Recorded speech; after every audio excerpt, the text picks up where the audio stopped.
On you. Yeah. Looky there. Woo. And I'm loud. How's yours? I don't either. Let's see here. Right. Try that. Okay. Yeah, Okay. that's better. All right. It's going through? Yeah. Okay. Otherwise, it would just be the stand show today. No. No. It's gotta be both of us. Well, you care if I kick us off? No, you kick on. All right. So we finished our slides last week, which I don't know that either one of us actually thought we would, but we did. And this past week was really busy for both of us. And I told Cheryl, I said, man, I've got everything I have to do all done. And I'm going to have some time this weekend to do whatever we need to do around the farm or whatever. And then it dawned on me, oh, we don't have any slides for Sunday. So we started working on it on Friday, and you had already worked on it. Yeah, I'd already had slides. I put it together on Wednesday. Right, and he got them to me, and then I went in, and he told me, he said, you add what you want, and we'll see where we go. So now we have enough slides for like 2 weeks, so we'll see what happens. But we wanted to start this morning kind of connecting the dots from where we left off last week. Remember, we got through David and Goliath fighting. We got through the fact that we had conversations around the 39 days and them having the standoff and really nothing happening. And finally, David saying, well, why is someone not taking care of this? We looked at the fact that when we started this series on David, Samuel went and had a conversation with God, and God warned Samuel that the people getting a king, this type of thing would happen. And yet they thought they were getting a king that would lead them into battle. And in fact, instead, Saul was hiding in his tent. The Wilson paraphrase. It doesn't say he was hiding in his tent, but it sure does seem like he was, because for 39 days they didn't do anything. So we start in 17 towards the end, because chapter 17 has that story of David and Goliath. And there's an odd thing here. It says, now as Saul watched David going out to fight the Philistine. So it's almost like it's already happened, and now we're getting kind of a flashback, right? As he watched him going out to fight the Philistine, he asked Abner, the general in command of the army, whose son is that Nahar, Abner? Whose son is that up-and-coming leader? And Abner replied, as surely as you live, O king, I don't know. The king said, find out whose son that is. So what's weird is that this is a place that people have great debate about, well, wait a second, David's already come and played the harp in the palace, and why in the world, and we've talked about he's going back and forth between his home for Jesse, doing the shepherding work, and then coming and being with his brothers at the battlefield, or before that, going to the palace to play the harp. And then he comes and leaves Jesse and goes to the battlefield to be with his three brothers that we went over last week. And so people say, well, what in the world's going on? How can he not know who David is? Well, even here, it says, why does Saul ask who David is when he had met him earlier? If you look at, it's referencing 55, which we're looking at, but from the story you already knew that. Well, we have a scholarly opinion that what Saul needed to know was the name of David's father to deliver on the promise that he had made before David went out to fight Goliath. So as he's going out, he's thinking, what have I done? Like, who have I exempted an entire family from taxes? Who have I promised my daughter to, and in what family would she be marrying into? Not, is that the guy that plays the harp for me? I mean, yes, he knows that's the guy that plays the harp for him. He never really paid attention to David's connections with family. So, yeah, it's chapter 16 tells you that David went to the palace to try to be a harp player, a lyre player, a musician for him. And Saul was so impressed. We spent a lot of time with that last week. Saul was so impressed that he made him an armor bearer. Now, Saul may have had several armor bearers, but it makes it very clear he's going to let David go back and forth to Bethlehem. And from the time he made him an armor bearer and he played for himself there and went back and forth, it was about 16 miles from Gibeah back to Bethlehem. And so, as Stan said, he's not asking who is David. A lot of the liberal, they say, oh, look, he doesn't even know who David is. So the chapter 16 must have been written many years later and stuck in there. Well, there's no such evidence. You just don't know everybody. It might have been 2 years later, going back and forth. He probably doesn't even know David is the brother of Eliab and his two other brothers in the battlefield. And so, as Stan said, he's asking, who is his father, is what he's asking. I was just thinking about it this weekend and about I've been teaching 65 years. I figured up roughly I've had somewhere between 15,000 and 20,000 students. And every once in a while I hurt a student's feelings. I try not to. They'll say, you remember me, don't you? Well, they might have been in a class of 60 people. They might have been in I had one class just before I retired, 137. And so a lot of times I'll meet somebody in Cincinnati or someplace, and actually I won't remember them. You just say, sure, I try to be very tactful about it, but there are just lots of people. I served churches 65 years, and again, 64 or 5 years, and it's the same kind of thing happens. Stan, you mentioned somebody at a church where I served and said, say hello to Dr. Cloud. The name was familiar, but I couldn't get a face. So it's not at all strange for Saul, with all that's gone on and all the battles he had and all the soldiers he has to take care of, that he would. Jonathan is probably, this is a guess, he's not the same age of David. He's probably 25, 30, 35 years old. His father's been king for a while. He's been a hero. So anyway, it's really not that strange. Well, and I like what you're saying too, because of context, right? Let's bring it to today with us and all the different things we're doing. The funniest one for me, and I haven't been teaching nearly as long as you, was a student that saw me on campus one semester and said, "Oh, Dr. Wilson, do you remember me? I was in your Story of Israel class." And I'm thinking, whew, boy, I don't know who this is. And then luckily he said the next sentence, "I was in your online Story of Israel class." And I thought, so I've never actually seen him. Right. I mean, because the online students, they don't turn their cameras on. And I thought, he's excited because he knows me, but I don't know him. And that happens to employees of congregations all the time. People come and go, and if we come up here and we're doing something, well, all of you know our name, but we don't always know your name, and especially if we haven't ever even had a conversation previously. I don't think that's what was going on here, but what I do think you pointed out, and the reason I said that, is it might be the context of if he had seen David in the palace when he's in the mindset of not war, but listening to harp music, he might have recollected who he was, but when he sees him out on the battlefield, that's not where he expects him to be. He doesn't expect his harp player to be going out to fight the giant, right? So who's that? So maybe. I still think, I'm not contradicting what you said, I still think he knew who he was. Right. I think he wanted to know, what have I done, because at this point, he hasn't been successful. The next slide, he is successful. Yeah. So when David returned from striking down the Philistine, Abner took him and brought him before Saul, right? And look, he still had the head of the Philistine in his hand. And Saul said to him, "Whose son are you?" And David replied, "I'm the son of Jesse in Bethlehem." So now he's figuring out, okay, what promises have I made? Right. Maybe he's also saying, oh, looky there, it's my harp player and my champion. Yeah, it really, the very fact that he called David into his tent, he heard somebody was out there boasting. And if somebody said, "Oh, this little boy's out there boasting," he wouldn't have called him. He called him in because he was one of his armor bearers. And he probably didn't even know he was at the battlefield. He was at home with sheep. And back then, we have to keep in mind, Saul's army wasn't the same as David's army. Once you were in David's army, you were in the army. It was a more organized thing, like today. But Saul had a very, very loosely knit kingdom. Had a small palace in Gibeah. In one of the stories where Saul goes to fight the Ammonites, he's out plowing the fields. Saul is out plowing the fields, you see.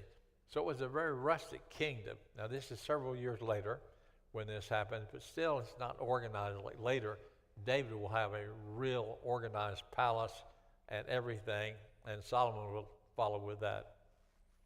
Yeah, Saul's kind of the starter kit to the kingdom. David comes along and develops it and organizes it. So we keep going here. 18, 1 through 4. When David had finished talking with Saul, so he's finished talking with him in his tent, Jonathan and David become bound together in close friendship. Jonathan loved David as much as he did his own life, which is amazing, right? In other words, he would die for David. If that's a true statement, he would die for David as well as protecting himself. Saul retained David on that day and did not allow him to return to his father's house. So now he's a part of the permanent part of the palace and of Saul's organization. Jonathan made a covenant with David. So there's covenants that, by this time in biblical narrative, we've seen covenants with Abraham, we've seen covenants with Israel at Mount Sinai. This is the first person-to-person covenant that I'm aware of that states it that way, without Yahweh being a party in between these two. This is a covenant between David and Jonathan. And he says he loved him so much that he, as much as he did his own life, Jonathan took off the robe he was wearing and gave it to David along with the rest of the gear that Jonathan had, including his sword, his bow, and even his belt. So I came across your picture where this is taking place that you put in, and then a suggestion. I wanted to get your thoughts on this. A suggestion that's a gesture. Obviously, the weapons they speak for themselves. Maybe he's saying to David, "You're a better warrior than I am. So here, take my gear." But it's also a humble response, according to D.E. Host, who says that Jonathan is recognizing he's being surpassed and overshadowed. And that gave me chills when I read that, which is why I stuck it in the slides. Not for the battle with Goliath. Jonathan was never running out to fight Goliath, right? But because Jonathan's the son of Saul and he should be the one to inherit the throne, and maybe this is him recognizing, I'm never going to be king, you are. David's going to be. And so therefore, he is being surpassed and overshadowed. Yeah, it's possible that Jonathan knew about Samuel's anointing. We don't know that. Maybe. But some way, somehow. And this meeting somebody, I've only met a few people in my life that we clicked within minutes. I mean minutes.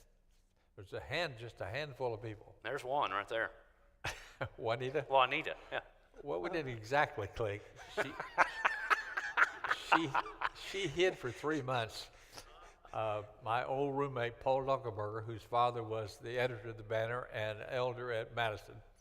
I went up to see Paul, and I had just broken up with this young lady, and so I said to Paul, "Oh, look at all the women up here. Introduce me." And that's when I think I told this story before. Paul said, "What do you have, Methodist, Baptist, Church of Christ?" And being funny.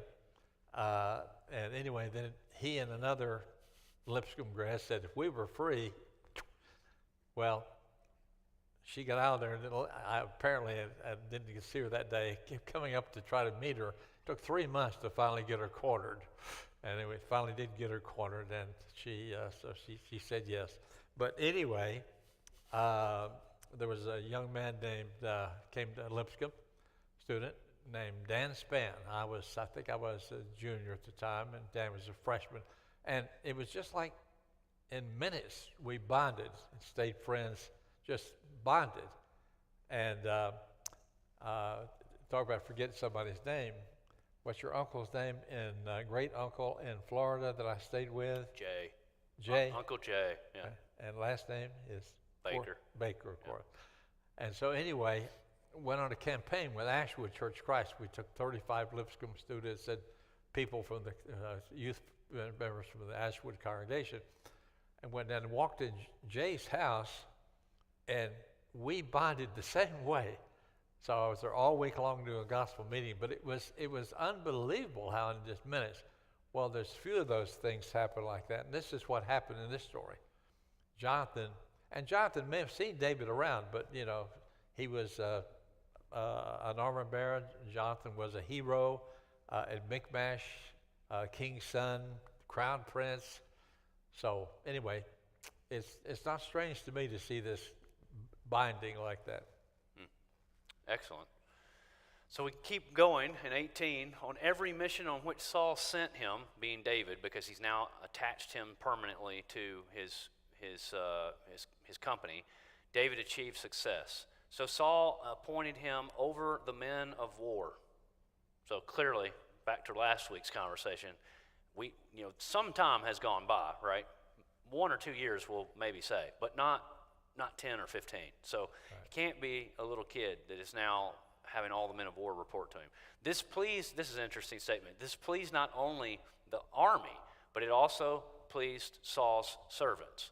So I think that's what made me think about the possibility that Jonathan is saying, hey, you know what, I'm heir to the throne, but it's not happening. It's going to be you. Because look at how the people are even bonding to David so quickly. The servants of Saul and the army. And so Saul has basically transferred this power and this leadership to David, not knowing he's making himself irrelevant, because they're all bonding to him, and they'd rather follow him and be led by David than they'd want to be led by Saul. Yeah, it may be that Saul had gotten wind. There's a rumor that Samuel had anointed David. So all that together, and it doesn't take him long to get very, very jealous. Yeah, like the next verse. Here we see a picture you found of David, or some artist's interpretation of David, once he's been put in this position where he's over and directing the armies. But look at 6 and 7 of 18. When the men arrived after David returned from striking down the Philistine, the women from all the cities of Israel came out singing and dancing to meet King Saul. They were happy as they played their tambourines and 3-stringed instruments. The women who were playing the music sang, Saul has struck down his thousands, but David his tens of thousands. So what happens is they're doing this dancing and celebration, and it immediately turns to envy and jealousy in Saul's eyes. Yeah, he wants his son, naturally, to be the next king. And he wants to remain king. And so this is just not very pleasing to Saul at all. He just has a difficulty accepting God's decision. And I would also think maybe, have you ever had one of those songs that gets stuck in your head where you go to sleep and you lay down and all you can hear is that song, and you're like, man, I've got to just get up and turn on something else so that I can get this song out of my head because it just keeps repeating.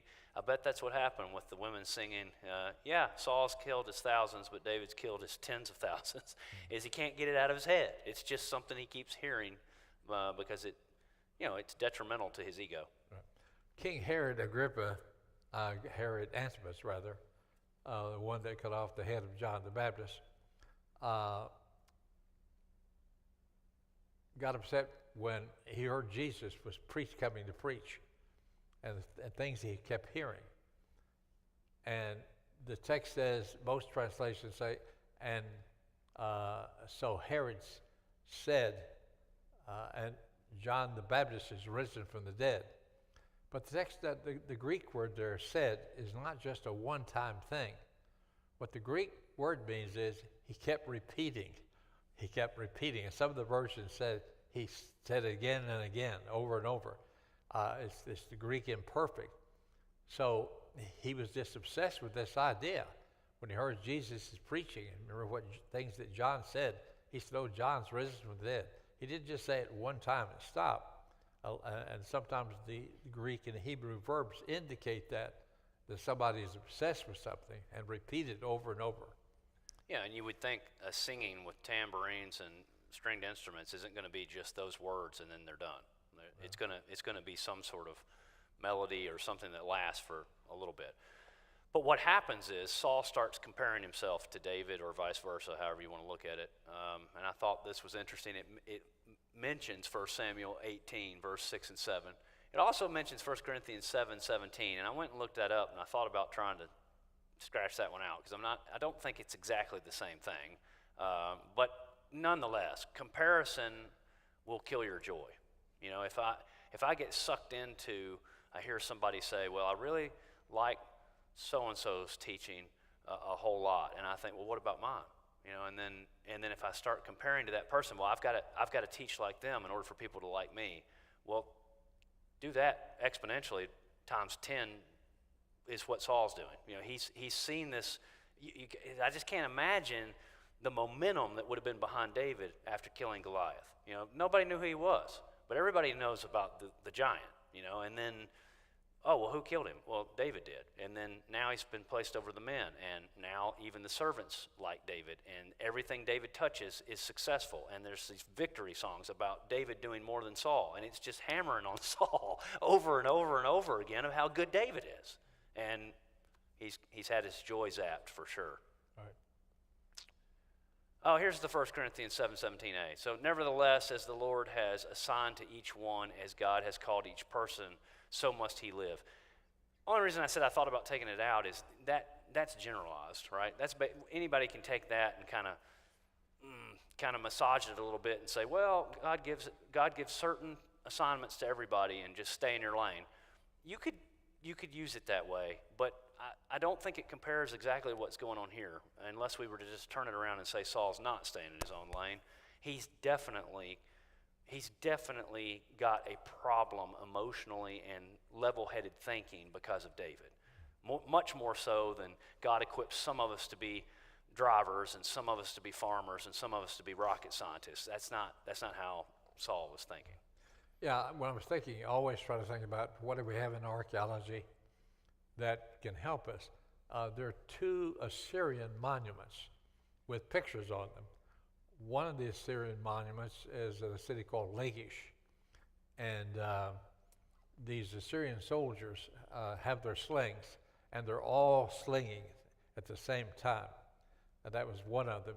You know, again, we also mentioned that in Judges of Benjamin. And the second one is there is an Assyrian king coming home from a victory, and these women are coming out and greeting him, and they're playing and singing and dancing, just exactly the same thing that happens here. So this was something that happened in the ancient Near East. Interesting. So we go back to 1 Samuel 18, 8 and 9. This made Saul very angry. The statement displeased him that David had done more than he did. And he thought, they have attributed to David tens of thousands, but to me they have attributed only thousands. What does he lack except the kingdom itself, is what he's saying, right? So in other words, another way we might say that is, he's going to reach out and take everything from me and basically usurp me. So Saul was keeping an eye on David from that day onward. Yeah, it's not only from me and my sons. I already got the crown prince picked out. Jonathan's going to be the next king. I want him to be the next king. And then here Jonathan ends up helping David, assisting David. Yeah, and even other members of Saul's family. Yeah. Because once the family is no longer the royal family, David's would be. So it would displace all of them, not just Jonathan. But if Jonathan were to fall, Jonathan's brother could have been the king. But all of that will go out the window if David usurps Saul. Yeah, later we'll see Jonathan sneak away from the palace. David's an outlaw running around the wilderness. Nobody can find David. Saul can't find David easily, but Jonathan does. So David probably told his men, if you ever see Jonathan out there with maybe a small group of soldiers, whatever, let me know. And it turns out Jonathan apparently is out there by himself. But when Jonathan gets to him, we'll see that in a couple of weeks, maybe 3 weeks from now. When Jonathan greets him, he encourages him. He doesn't say, well, this serves you right, blah, blah, blah. No, he said, you will be king, and I will be next to you. You'll be king, and I'll be your right-hand man. Jonathan, I preached a sermon one time called The Uncrowned King, and it's about Jonathan. He was very kingly. He was very godly. Everything he does and says makes you say, well, if David hadn't been a king, he'd have been a great king. Well, and think about what you're saying, too, is for Jonathan to say that to David, he is not only admitting that David is better than him and basically succumbing to that fact, but he's denying his father. He's saying that if it came between King Saul or David, he's going to stand with David, and King Saul's his dad. Right. And that in that time, that would have taken a lot of bravery and a lot of resolve to actually, much less say that statement, but then to live it out. Right. So envy, and we see envy develop here because we've got this attempted spearing of David, and it's an odd thing until we see what the text tells us why. It says, the next day, an evil spirit from God rushed upon Saul, and he prophesied within his house. We're going to come back to that. That's an interesting sentence. Now, David was playing the lyre as usual. There was a spear in Saul's hand, and Saul threw the spear, thinking, I'll nail David to the wall. But David escaped from him on 2 different occasions. So I did this. I highlighted, go back to sentence 1. The next day, an evil spirit from God rushed upon Saul, and he prophesied within his house. There's a couple of problems there, right? An evil spirit, first of all, isn't going to come from God, as God is life and author of life and all truth and all good, right, and love. So it can't be that it's an evil spirit innately. Number 2, if an evil spirit did come from God, it would be very difficult to accept any prophesying that took place because it wouldn't be from a pure spirit, right? Why would you care that an evil spirit prophesied? It wouldn't be from Yahweh. So we wanted to look at that, and there's a lot more up there than we're going to go through, but you're happy to read it online and in here. But if you look at what's being said, there's this term, he raved, or he raged, either one. And there's some stuff that, if you're in a class about the prophets, there's a way that sometimes the power of God comes on the prophets and how they are actually stated as raging or raving. But here, I think what's interesting is it's important to consider the agent affecting Saul is Elohim, is God. It's not that the spirit sent from God is evil. It's that God's interaction with Saul reacts evilly too. And so it's sort of like, in my mind, I don't think I put it up there, but I told you on the phone yesterday. In my mind, it's like Pharaoh. Pharaoh's heart is hardened, and in my Exodus class I explained this. We've been taught poorly on this. We think that God does some kind of trick or mind melt thing from Vulcan or whatever on Pharaoh, right? Or he manipulates Pharaoh, or that Pharaoh doesn't have free will. Well, Pharaoh does have free will, and so does Saul. It's that God is the agent that causes them to harden their hearts, to be stiff-necked, to be bullheaded, hard-headed, and continue to do what they were going to do anyway. And if we can take that, and we can look in Exodus, and we can see the text tells us that, because Pharaoh's heart is not hardened only by Yahweh. It's hardened by his own magicians, it's hardened by Aaron, it's hardened by Moses, it's hardened by Pharaoh himself, and it's also hardened by God. If we bring that logic here, then we can say, oh, look at what the rest of it said. He had a spear in his hand, and as the Spirit comes on and prophesied, and we don't know what was prophesied, but maybe what was prophesied is David will be king. Well, I've got this spear in my hand, I don't like this news, and so I'll throw it at him. Right. Yeah, it's very clear that Pharaoh hardened his heart first, then God took the situation. We need to always, I like the net translation, but not here. The word translated evil, I know I've explained this word before, back when we were doing word studies. It's the Hebrew word ra. And the Hebrew word ra, there are two, when you go to Israel, like, have you said anything? You don't want to say anything yet? Okay, all right. A little surprise in the future.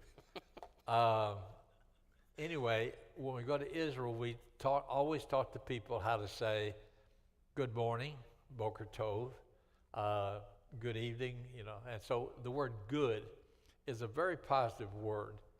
In chapter 6 of Genesis, the sons of God saw the daughters of men that they were good. Well, there's translated beautiful, attractive. The word tov, we teach people in the restaurants to say, someone says thank you or does something, the word tov meod, very good. We use that, it's a real positive word. Well, ra is just the opposite. It's a very negative word. It means that which is can be evil, can be evil or wicked, but that which is bad. There's actually worse words. That which is on the negative side. And the example I've used in here before, I know, was Jeremiah sees two baskets of figs, a basket of told figs and a basket of raw figs. Well, most translations said he saw a basket of good figs. Well, that's correct. That's okay. And a basket of not evil figs, as some of the versions say. And the King James says naughty figs. He said a basket of naughty figs. The word is, what is a good fig? A good fig is a tasty fig. The best translation, he saw a basket, ooh, tasty figs. And he sees a basket of rotten figs. And the King James in 1611 translated that, the second basket, the bad basket, a basket of naughty figs. Because naughty in 1611 meant rotten, you see. And we do use that occasionally for children. Oh, that's a naughty child. That's a rotten child. You know, we still use that expression. So I translate this, God sent a troublesome, a negative spirit. God, as Stan said, Saul was already evil. Saul had already turned from God. Saul had done a lot of things on his own and turned his back on God. And so God sends a troubling spirit, just like he hardened Pharaoh's heart after Pharaoh hardened his heart. And then you want me to go ahead and talk about the word raved? Sure. Yeah. Yeah. Ecstatic or Yeah. raved? Most translations translate, and Saul prophesied. That always bothered me, even before I studied Hebrew. But when I studied Hebrew, I found out the word means, it's called a denominative. You've heard us talk about the word prophet, means one who is called, one who is summoned. The verb came after the noun. Again, you heard me use this example before. The word book in English is a noun, but it became a verb also when we started booking people in the police station. We started putting them in the book, you see. So the same thing happened here. This word was a noun first, one who was summoned or called, and it came to act like one who is called, act like a prophet. How did prophets act? Well, prophets of God usually predicted. They came and predicted. They didn't go around necessarily acting crazy, maybe a little ecstatic sometimes, but basically the prophets of Baal, they're running around the altar in 1 Kings, cutting themselves, screaming, yelling, boy, please answer us, cutting themselves, acting like crazy people. That's the way the pagan prophets and sometimes the false prophets acted, but true prophets usually pronounce the word of God. And so the translation here where it says Saul acted like a prophet, he ranted and raved. And so now the English versions, almost all of them have switched over from Saul prophesied. What did it mean Saul prophesied? God had him make a prophecy, then throw a spirit at David? Makes no sense at all. He ranted, raved, or something of that nature. Yeah, and so thank you for that, because that kind of makes the last two sentences here. The Spirit of Yahweh is not evil. The Spirit of Yahweh is what causes Saul's evil reaction. And if we look at it that way, then whatever it was that came upon him, which we see he deteriorates. This is the first occurrence of this, but this is not the last. And he continues to take it out on David. So the same way Pharaoh took it out on the Hebrews. And so I think you're spot on, and it's hard because people rifle through different translations, and they don't mean to misunderstand it, but English words sometimes get in the way because they carry meanings that lead us down to a conclusion that makes it sound like what's happening here is God is puppet mastering Saul, like some people say he puppet mastered Pharaoh, but God doesn't do that to anybody at all.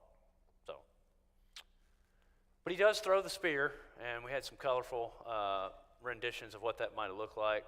That one's not quite as bad as this one. This one looks a little bit more like, it's a little flowy. It's a little medieval art time period there. But he's got his harp, and it looks like that's a real weapon that he's throwing at him. And so one could say that Saul misses either because he's either not a good thrower regardless, or because he is troubled and he is in this state that he probably didn't have great aim, or God kept the spear from hitting David, or all three. I don't have any problem with the combination of all that. So we move on. So Saul feared David because the Lord was with David, but had departed from Saul. And that's the strongest sentence right there, is that Saul has turned from God. Samuel and God already had that conversation about that.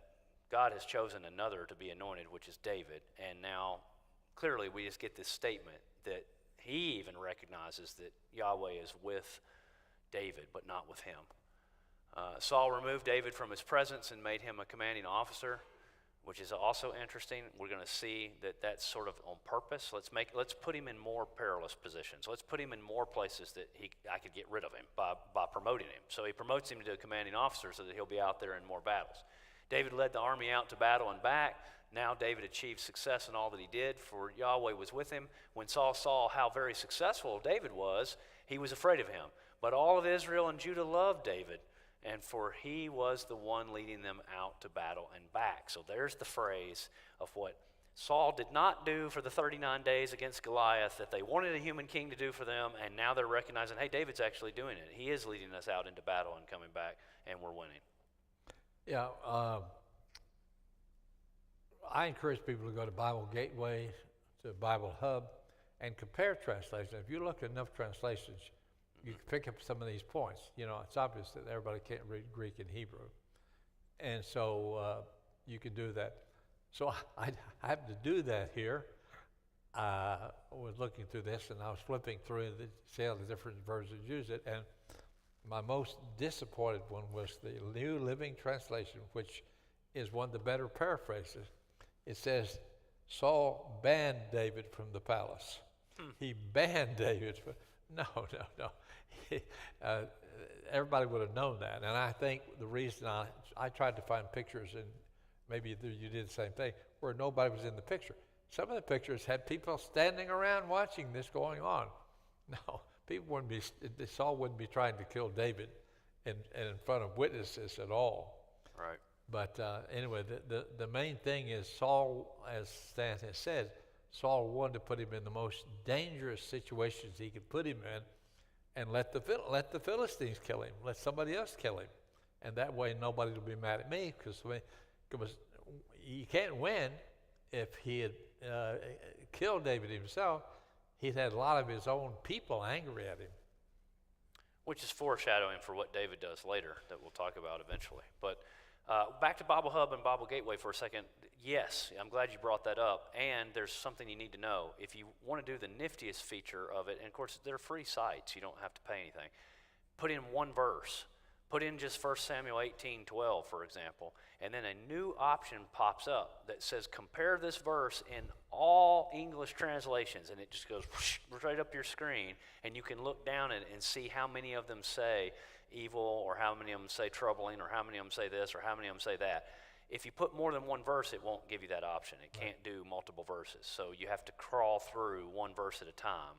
But it will show it to you in all English translations. And that's very helpful sometimes. Yeah, and Bible Hub, you look at the one verse, and then you just click on it. It tells you to go backwards or forwards, and you can look at all the verses you need to look at. Right. And so it's great. I don't like the commentaries that go with some of those works, but the actual thing they're doing, comparing translations, they're comparing the work of these scholars, and most scholars who do translations really love the Word of God, or love what they're doing. They really try to be very accurate. Some translations take a beating, but very few translations are made, especially by committee. If a committee comes, they're going to do the best job they can. Exactly. Nobody's trying to get it wrong. 1 Samuel 8:19 through 20. But the people refused to heed Samuel's warning. This is back what I was flashbacking to earlier. No, there will be a king over us, and he'll fight our battles. And that's exactly what they just said David's doing for them. So this is a slide from last week. On the field of battle that fateful day, Goliath did not meet a child, but a man. And we've we've sort of extracted that this morning by the immediate things that happen right after this occurs. I mean, remember what we said this morning when he comes into the tent. When Abner brings him, David, to Saul to talk to him, David's still holding Goliath's head in his hands. So the tables all turn here from who is this unqualified person to, hey, not only is he qualified and has done the unthinkable that none of us were willing to do, he now is promoted and put in command. So all this happens in a short period of time, which means it must be verified that from the beginning this was a man of war and a man of valor. And then we go to 17. We skip some verses here. Then Saul said to David, here's my oldest daughter, Merab, which is it? Merab. Merab. I want to give her to you in marriage. Only be a brave warrior for me and fight the battles of the Lord. So for Saul thought, there's no need for me to raise my hand against him. Let it be the hand of the Philistines that kill him. And so what does he do? He's offering to have the daughter, which, I was a little confused for a while, and when I was intently studying this story, I thought he was actually offered Michal first, and then there was a switcheroo. But actually, it's the other way around. He was offered this daughter, and then told what he had to do in order for that to come to fruition. And while he goes off to do that, then the switcheroo happens. And so that's Yeah, the original deal was, remember when he was so desperate, he was spreading word, and David asked, and people told him, oh, whoever kills the giant, it will get Saul's Merab, to get the oldest daughter, will be freed of taxation. For the whole family. For the whole family's free of taxation. Yeah, the family's free of taxation, and there was going to be a financial gift. We don't know if Saul did any of those. That was his promise when hard pressed. But when push came to shove, he may not have done any of those things. So now, again, it's already, the very first thing mentioned was, you get to marry Saul's daughter if you kill Goliath. So now Saul is coming back with that same offer. And this is, time has passed now. You've had David be victorious, coming back, people singing, yelling. He's throwing spears at him a couple of occasions. And so finally he comes back with the proposition of giving him his oldest daughter. And even that timeline you describe is interesting, right? You Right. kill the giant. You've been told that part of the benefits from killing the giant is to get married to Saul's daughter. He tries to throw a spear at you on multiple occasions in between there, and then he comes up and says, so you're going to become my son-in-law? I mean, that's just a weird order of events, right? David might have been like, I'm supposed to get a marriage out of this, right? But he probably didn't want to bring it up while he's having spears thrown at him. So awkward family dynamics there.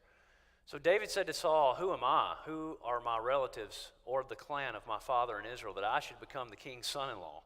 And when the time came for Merab, Saul's daughter, to be given to David, she instead was given in marriage to Adriel, who was from Meholah. So he does the switcheroo, right? Doesn't give David his daughter. And so now Michal, or Michael, however you want to say it, Saul's daughter, loved David. I put this in bold because here's a biblical statement that tells us something that we cannot really corroborate from any other text, right? When did they meet? How did she know him? Is she just infatuated with him, or have they been having conversations?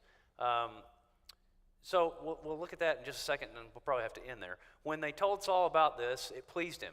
Saul said, great, I'll give her to him so that she may become a snare to him, and so that the hand of the Philistines may be against him. So in other words, he's saying, great, my daughter is greatly in love with David, and if this happens, somehow he'll use that to ensnare David or to have David killed by the Philistines. So Saul said to David, today is the second time for you to become my son-in-law. Well, in the house of David, they go into that little verse. They go into this verse here on Michal, Saul's daughter, loved David. And they do like what the Chosen does and others. They do plausible things. They basically just say that when David comes to the palace in order to play the harp on multiple occasions, Michal took notice of him, and that they began chatting until he went back to Bethlehem, and they became acquainted with each other, friends. She would know who he is. And so I thought, well, I see what they're doing. They're taking a biblical point, and they're just expanding it that makes some sort of plausible sense. Otherwise, we have to go with the love at first sight, and that she doesn't know anything about David at all, but tells her dad she's madly in love with him. So, yeah, there's plenty of time for her to be looking and seeing David and say, wow, I'd like to have a chance at him. And apparently she was Daddy's little girl. And Daddy said, oh boy, I know she won't turn against me like Jonathan has kind of turned a little bit against me. And I know that won't happen, so I'll give her Michael. Michael will be my way to really get to David. And so. Yeah, so we'll pick up here next week. There's a lot more coming that's just as exciting. But we thank you for being here, and you want to close us with a prayer? Sure.